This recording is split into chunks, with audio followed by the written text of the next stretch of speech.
Je vais prendre le temps d'abord de me présenter. Je dirige les 2 établissements de la Fondation Partage et Vie, donc les Flamboyants et le Sacré-Cœur qui se situe, à Basse-Terre. Je suis arrivé en Guadeloupe il y a 3 ans. 3 ans dans lequel enfin, 3 ans au cours desquels, on a beaucoup œuvré avec les équipes pour proposer un cadre de vie agréable aux, personnes âgées que l'on accueille. Pour vous expliquer aussi, j'ai la chance, dans mon expérience, ça fait 10 ans que je dirige des structures, d'avoir fait aussi 2 ouvertures. Une ouverture d'une clinique SMR située à Martigues et l'établissement Corian Castel Voltaire, un EHPAD situé à Châtillon. On est parti avec mon équipe d'un constat assez clair.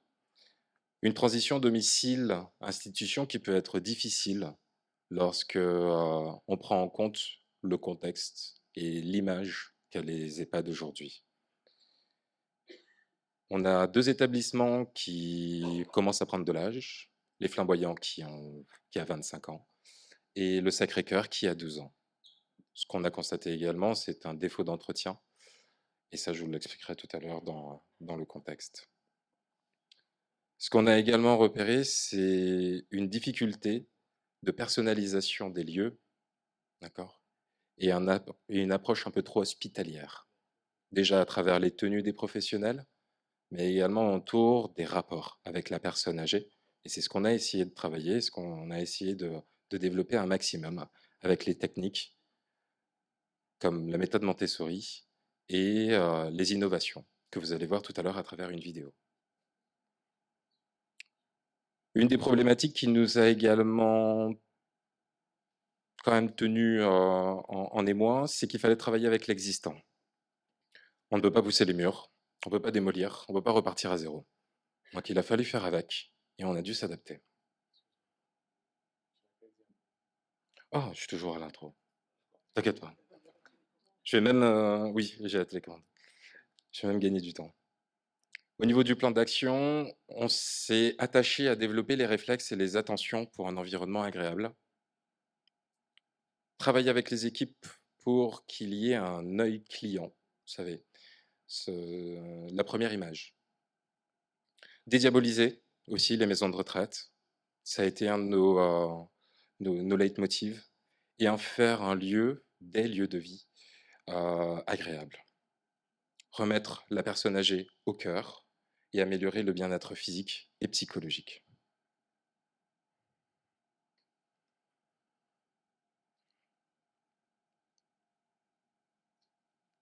Je sais pas si ça passe. Merci. Donc les Flamboyants, c'est un établissement qui a été construit en 1993, repris par la Fondation en 1999, avec une extension en 2012. C'est 6000 mètres carrés de surface. Il faut compter 2250 mètres carrés de chambres et 4000, un peu moins de 4000 mètres carrés de couloirs et d'espaces communs. L'établissement est sur 3 niveaux, un rez-de-jardin, un rez-de-chaussée et un R+1, d'accord, qu'on soit sur l'ancienne partie ou la nouvelle. Et on a 4 unités. Une unité de vie protégée de 12 places, une unité gérontopsie de 25 places, réparties sur plusieurs niveaux, une unité polyvalente, avec l'accueil de personnes avec des troubles classiques. Et en janvier 2025, on va ouvrir notre dernière unité qui est pour les personnes handicapées vieillissantes. Avant de présenter les aménagements, je pense qu'il est aussi important de vous montrer le contexte dans lequel je suis arrivé. Quand j'ai repris l'établissement, j'ai eu la bonne surprise de constater des locaux d'une extrême vétusté, une aile complètement fermée, elle qui accueille aujourd'hui l'unité de vie protégée de 12 places. Il fallait prendre en compte un manque d'accompagnement sur la phase technique, puisque l'ouvrier technique était absent depuis 2 ans. Et c'était la responsable cadre de vie qui portait la résidence à travers ses connaissances. Il y a eu des dégâts des eaux liés à des défauts de construction et petit à petit, ces dégâts des eaux ont entraîné la clôture entière du service. J'avais également repéré une décoration, un aménagement vieillot de 10 ans. D'accord? Rien n'avait été changé, tout était dans son jus. Il fallait forcément un sursaut. On a répondu à des appels à projets. On a travaillé également avec la Fondation Partage et Vie pour faire de cet établissement un établissement qui aujourd'hui peut être considéré comme étant une référence. En tout cas, je l'espère.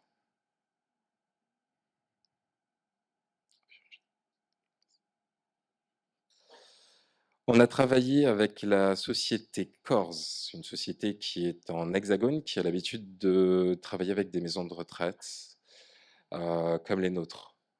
Développer un aspect un peu plus hôtelier, un peu plus qualitatif sur la question de l'aménagement. On a cherché, à travers ce travail, à proposer un environnement beaucoup plus familier, avec la possibilité aux personnes âgées de s'approprier leur lieu de vie. Oh, hop, pardon. Ici, on a la chambre d'une personne âgée qui a été aménagée complètement avec les meubles, ses propres meubles. Ici, une salle polyvalente réaménagée avec des mobiliers un peu plus contemporains. Et là, un salon d'accueil pour les familles aménagé de A à Z par ma responsable cadre de vie qui, au final, s'était prêté au jeu de l'aménagement. Je suis assez fier pour dire qu'aujourd'hui, on a maintenant une attention beaucoup plus marquée sur les détails et sur la question d'entretien. C'est quelque chose que j'incite et que j'encourage auprès de mes équipes, c'est qu'on n'attend pas que ce soit un tiers qui incite à faire, mais chacun, on peut mettre la main à la pâte pour faire en sorte que notre établissement soit un bel établissement. Et on a la chance d'avoir de belles initiatives, puisque mes équipes maintenant entretiennent certains espaces, réalisent également des compositions florales avec les fleurs de leur jardin pour égayer l'établissement. On peut passer.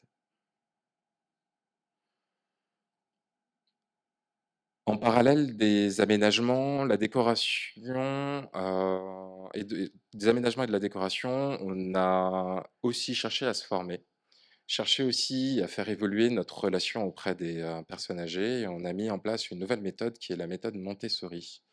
Cette méthode, que vous connaissez déjà peut-être avec les enfants, nous permet d'interagir et de nous resituer par rapport à la personne âgée en se positionnant comme étant un facilitateur et non comme étant un acteur de la réalisation. Je vous montre la petite vidéo qui a été réalisée et entièrement par mes équipes qui permettent de décrire cette méthode et vous verrez aussi comment le nouvel aménagement a permis de rendre cette pratique beaucoup plus facile. C'est bon.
Merci.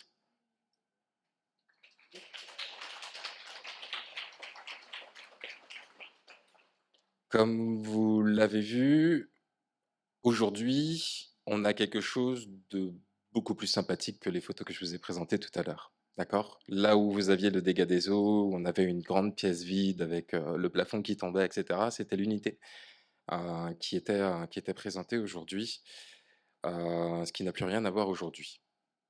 D'accord? Il aura fallu à peu près 6 mois pour trouver l'ensemble des fuites et un peu plus pour travailler tout le projet de réaménagement, de décoration. On passe à la diapo suivante. Le retour des équipes, aujourd'hui, c'est une diminution des crises, diminution également des déambulations et un apaisement général. J'ai demandé ce matin à une des collaboratrices qui travaille dans cette unité de faire une petite interview vidéo et de répondre du coup à 2 questions que je lui ai envoyées pour qu'elle puisse vous rendre compte. Donc je vous propose de voir cette interview à la fin pour que vous puissiez aussi apprécier son témoignage. C'est du live and direct parce que j'ai pas eu l'occasion de revoir. Il se peut qu'elle soit complètement mécontente, mais ce sera sympa à voir. Ce sera Leila Gaspard, une aide-soignante de la résidence. Diapo suivante. Là, je vous ai mis en avant quelques éléments qui permettent d'appuyer nos attentions. Donc là, bah, un acte de la vie assez classique. Les personnes vont naturellement au niveau des salons que l'on a créés pour regarder la télé. Ici, c'est un espace qui a été complètement créé par les équipes. Donc là, aujourd'hui, je donne assez facilement carte blanche pour que les initiatives puissent être prises et qu'on puisse appuyer ce type d'action. Là, vous voyez l'espace de l'unité de vie protégée avec quelques éléments qu'on a été achetés avec la responsable cadre de vie, Madame Anne-Rose, Christiane. On s'est déplacé à Jarry, puisqu'on a été à Colibri Spirit, on a été à Domia, on a été à But, voilà.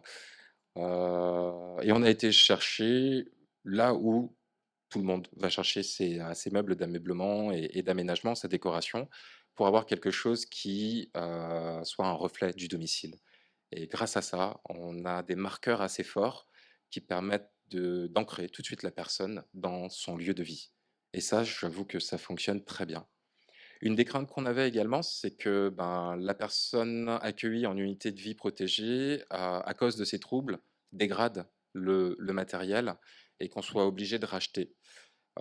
C'est un pari qu'on a pris, en tout cas c'est un pari sur lequel j'ai voulu miser, parce que je souhaitais, à travers mon expérience et à travers mes constats, proposer vraiment quelque chose déjà de qualitatif, mais aussi qui permette de gommer complètement l'institution. Et lorsqu'on fait le bilan, aucun élément qui a été installé n'a été abîmé. Enfin, on peut parler peut-être d'une table où le rebord en bois a été décollé, mais c'est tout, ce qui est relativement rien par rapport au coût des investissements réalisés sur cette unité. Là, vous voyez un salon. Il faut savoir qu'aujourd'hui, on a plus d'une dizaine de salons sur l'établissement, dont 7 avec un écran de télévision. Dans l'idée, c'était de multiplier les espaces de vie et de regroupement, de socialisation sur le site pour offrir des zones d'apaisement, mais aussi de convivialité. Là, vous voyez l'utilisation de technologies également innovantes. Ça s'appelle la Tower Tafel. S'il y a des établissements médico-sociaux ou même psychiatriques qui souhaitent s'en doter, ça coûte à peu près 10 000 euros lorsqu'on le fait livrer ici. Et ça peut être financé par l'ARS. C'est un financement qui nous a permis d'obtenir ce matériel. Il ne faut pas, faut vraiment pas hésiter.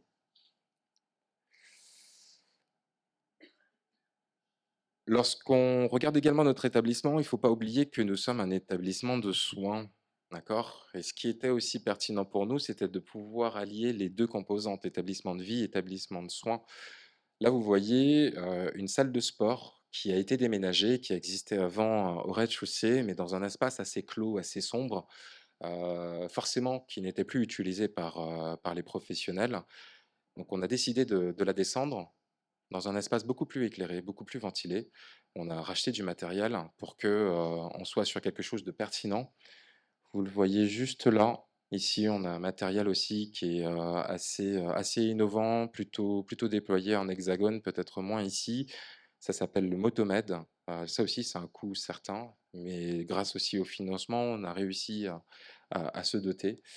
Et en parallèle, on essaye aussi de garder des codes de la maison. Donc, attenant à la salle de sport, on a mis en place une terrasse qui nous permet de garder aussi cette qualité cadre de vie. Et si les personnes ont besoin de patienter, si les personnes souhaitent assister aux cours, même pour regarder, ils peuvent le faire.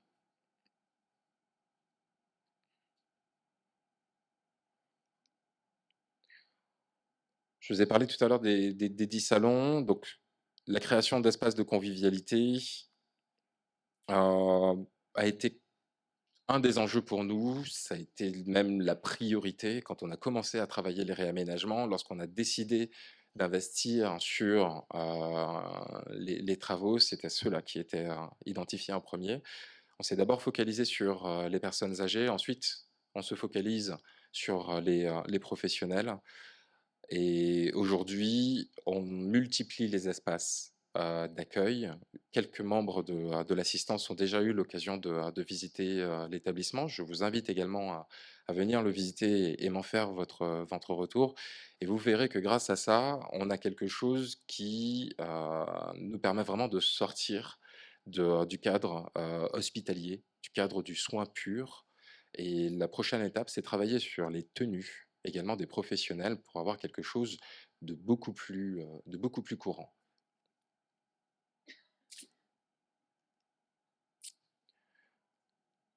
Dr Schmidt l'a dit tout à l'heure, c'est l'importance des zones de déambulation, des zones de marche. Là, on est dans la cour intérieure de l'unité de vie protégée qui a subi 2 transformations. La première, c'est un rehaussement du sol.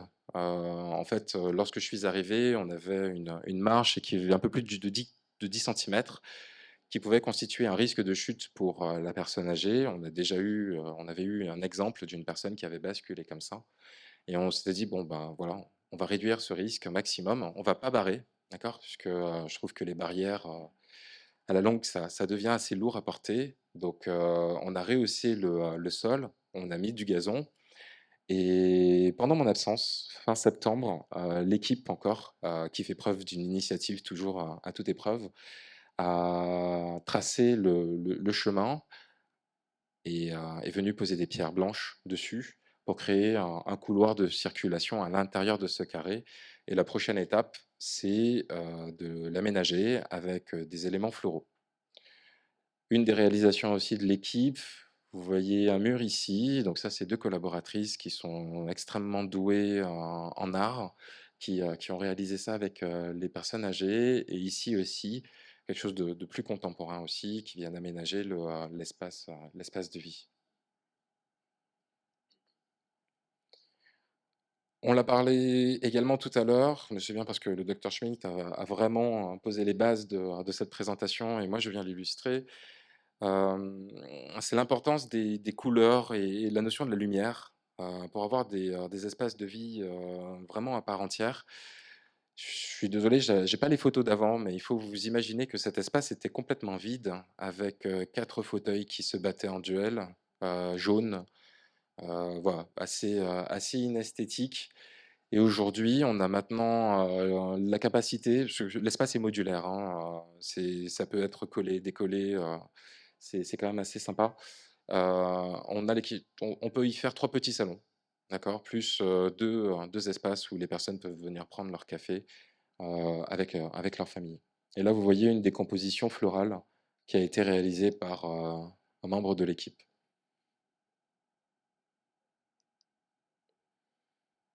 Avant de conclure, on peut peut-être faire l'interview, enfin je vais vous présenter l'interview du coup de Leïla.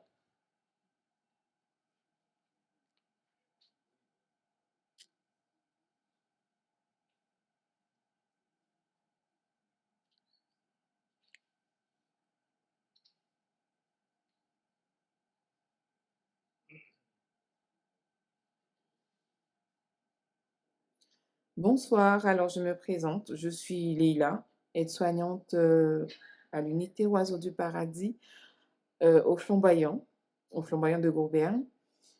Nous avons une unité paisible, agréable, où il fait le bon vivre. Nos résidents sont très heureux d'être là.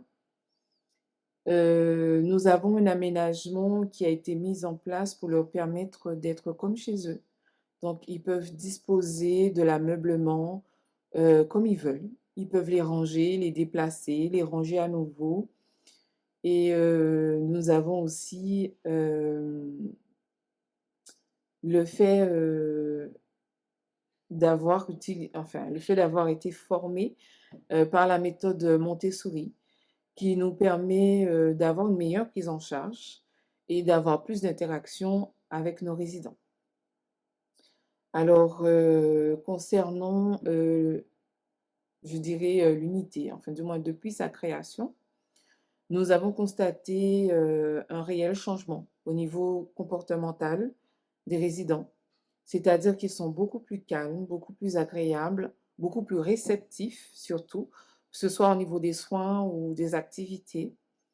Nous espérons pouvoir continuer dans ce sens, mais nos résidents sont très, très réceptifs, surtout au niveau des activités sensorielles, de mémoire, grâce à notre Tafel que notre directeur nous a offert pour l'unité. Et enfin, je dis offert. Il a obtenu le financement pour que nous puissions avoir notre Tafel. Et je vous assure que même nous, en tant que professionnels, nous y jouons. C'est un peu retourner dans l'enfance. Mais je vous assure que ça les aide beaucoup, nos résidents. Ça les stimule beaucoup. Nous sommes aussi très contents parce que le cadre de vie est vraiment agréable, même pour les familles, pour les recevoir. C'est un lieu de vie vraiment cocon familial. Et nous avons aussi constaté qu'il y a une baisse de la prise médicamenteuse au niveau de nos résidents, ce qui fait que nous sommes beaucoup dans l'émotionnel, le relationnel, le toucher. Et c'est vraiment un endroit agréable à vivre pour nos résidents et agréable aussi pour nous en tant que soignants pour venir travailler. C'est vraiment agréable. Donc, je vous invite à venir nous rendre visite et à constater que nous avons une très belle unité et que notre directeur nous soutient pour tout changement en faveur de nos résidents. Donc, je vous dis à très bientôt pour ceux qui veulent venir visiter. Allez, au revoir.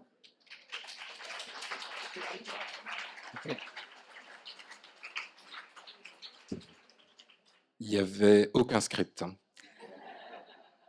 C'est hyper touchant. Non, c'est vraiment très, très touchant. Il y a beaucoup d'énergie, beaucoup de volonté d'œuvrer, de fournir les moyens d'eux. J'applique moi-même la méthode Montessori pour mes collaborateurs. J'essaie d'être facilitateur et aidant dans la réalisation. Bon, vous l'avez compris, ils ont la capacité d'agir sur leur quotidien en direct. Je dois même d'ailleurs freiner quelques ardeurs, mais ça reste toujours très sympa à voir. Et c'est vrai qu'il fait quand même maintenant bien bon travailler chez nous. Et enfin, pour conclure, la qualité, ça se perçoit et ça se perçoit de manière assez directe. Aujourd'hui, lorsqu'on a fait notre enquête de satisfaction 2024, on a eu le plaisir de voir que maintenant 100% des résidents et des familles se considèrent comme étant satisfaits de la prestation proposée. 95% se disent se sentir bien au sein de la résidence. On voit que le cadre de vie est apprécié à 96%. Bon, on a toujours les repas qui sont l'élément limitant de nos appréciations, mais ça reste quand même remarquable. Pour moi, c'est assez rare qu'on arrive à de tels résultats pour un établissement comme le nôtre. Euh, mais c'est aussi un beau témoignage de notre engagement, un beau témoignage de nos réussites et de notre volonté de proposer toujours mieux. Les projets continuent. L'année prochaine, c'est un jardin thérapeutique qu'on voudrait développer sur Gourbert avec la Gypsa Champfleury. On a déjà commencé à travailler ensemble. Ils nous ont déjà proposé un projet après un premier échange et une première visite. J'ai été chercher des financements, donc on va croiser les doigts que ça fonctionne encore pour nous aider à porter ce projet. Et si on n'en a pas, bah, on va l'adapter, on va essayer de le mettre en une fois, en deux fois. Dans l'idée, c'est d'y aller et offrir d'autant plus d'outils d'accompagnement, puisque là, on parle d'un jardin sensoriel, donc ça fait partie des thérapies non médicamenteuses, comme la Tover-Tafel, comme la méthode Montessori, comme tous les autres projets qu'on initie sur les deux maisons. Et je trouve ça sympa. Avant de vous quitter, je vous passe une dernière vidéo. C'est l'établissement de Castel Voltaire. Je vous en ai parlé en début. C'est l'établissement que j'ai ouvert à Châtillon. Je vous le présente pourquoi? Parce que c'est pour moi l'établissement du futur. Ça fait 5 ans qu'il a ouvert, donc il commence déjà à dater. Mais même aujourd'hui, il présente des prestations qu'on ne retrouve nulle part ailleurs. Donc voilà, j'espère que vous apprécierez ces visionnages et que ça vous donnera des idées pour après.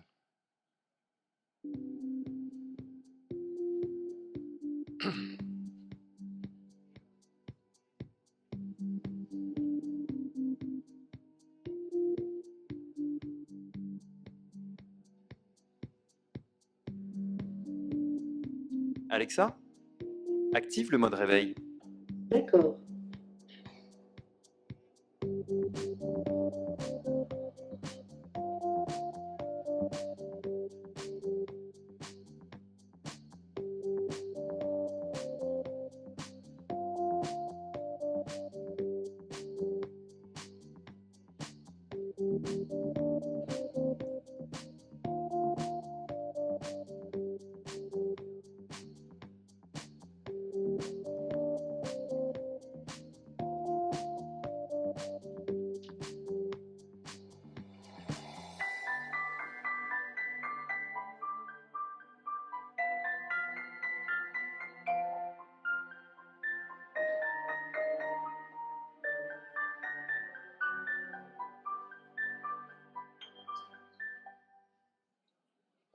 Voilà,